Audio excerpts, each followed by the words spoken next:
Welcome back to Fact Fetchers, Dogs.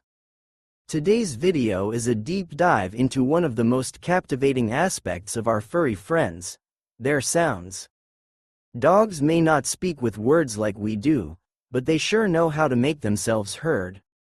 Whether it's an enthusiastic bark, a low growl, or a soft whimper, each sound carries a world of meaning.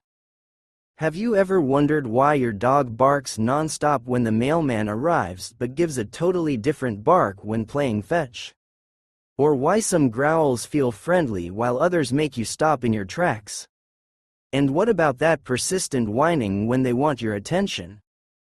Dogs have spent thousands of years alongside humans, evolving their unique ways of communicating.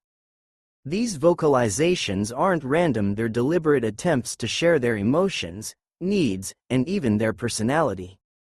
Understanding this language is a game changer for dog owners. It allows you to connect on a deeper level, respond effectively to their needs, and strengthen your bond. In this video, we'll decode the three primary categories of dog sounds: barking, growling, and whining. We'll explore why dogs make these sounds, what they're trying to tell us, and how you can respond in ways that enhance your relationship. This isn't just about facts, it's about forging an even greater connection with your best friend. So, grab a treat, for you or your pup, get comfortable, and let's jump into the secret language of dogs. Barking is perhaps the most well-known sound dogs make, and it's also the most diverse.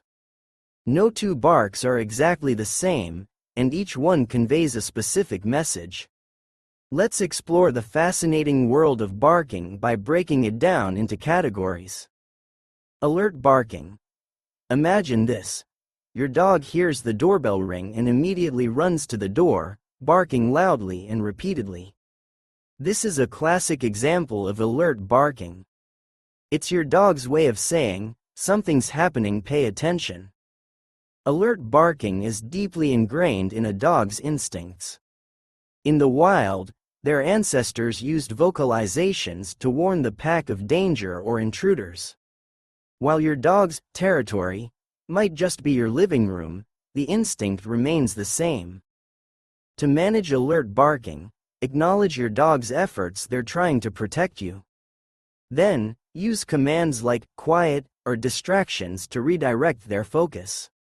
With practice, you can teach them when it's okay to stop barking. Excitement barking. Picture this. You grab your dog's leash, and suddenly they're bouncing around, barking with pure excitement. These high-pitched, rapid barks are your dog's way of expressing uncontainable joy. Excitement barking is common during activities your dog loves, like walks, car rides, or playtime. While it's heartwarming to see their enthusiasm, you can teach them to express their excitement calmly. Encourage them to sit or stay before starting the activity, rewarding them for relaxed behavior. Demand barking. Have you ever noticed your dog barking when you're holding their favorite toy or preparing their dinner? This is demand barking, your dog's way of saying, "Hurry up, I want that now." While it's adorable at first, demand barking can become excessive if encouraged. To address this, avoid giving in to the barking. Wait for your dog to quiet down, then reward their patience with the item they wanted. This teaches them that calm behavior gets results. Fearful barking. Fearful barking is often accompanied by defensive body language, such as a lowered tail, pinned back ears, or wide eyes.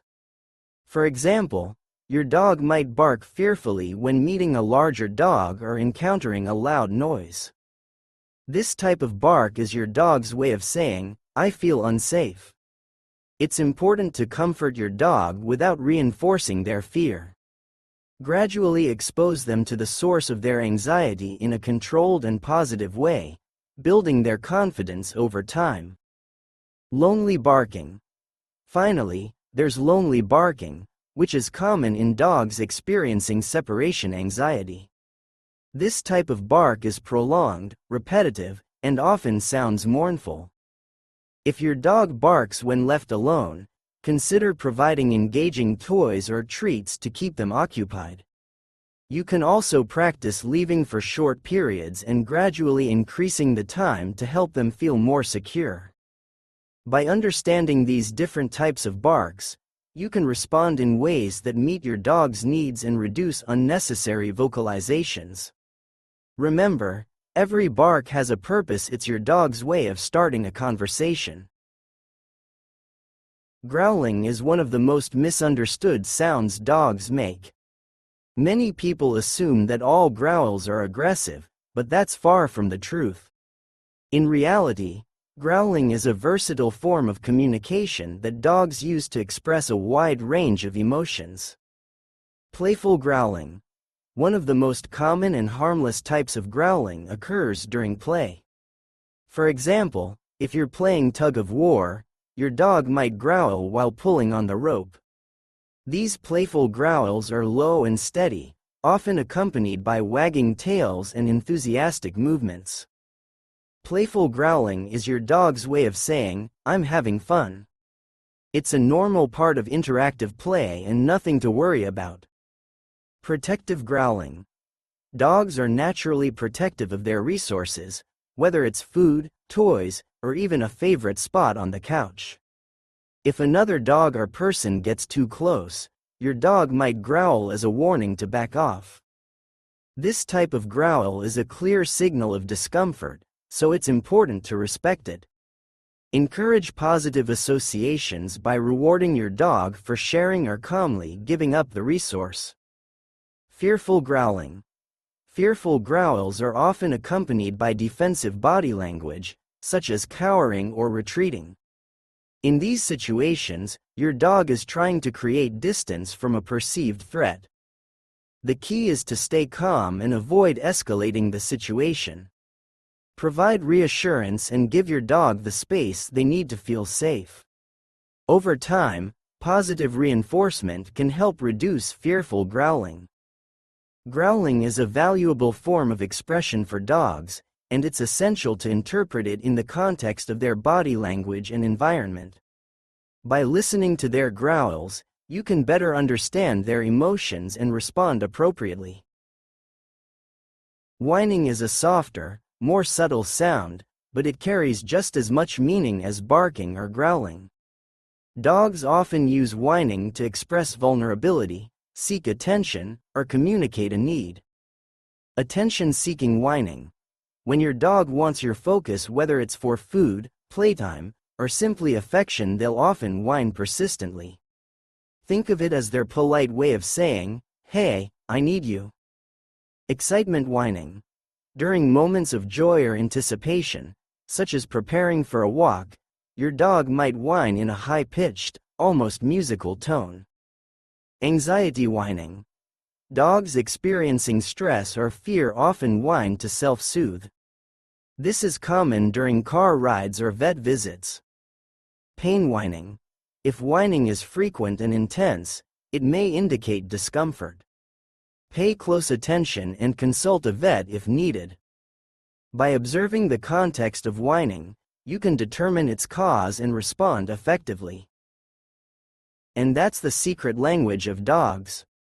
From barks to growls to whines, each sound is a piece of your dog's unique voice, a way for them to share their world with you. By learning to interpret these vocalizations, you'll deepen your bond, meet their needs, and build a stronger relationship. Dogs may not use words, but their sounds speak volumes. Thank you for joining us on this journey into canine communication. If you enjoyed this video, please like, comment, and subscribe to Fact Fetchers, Dogs.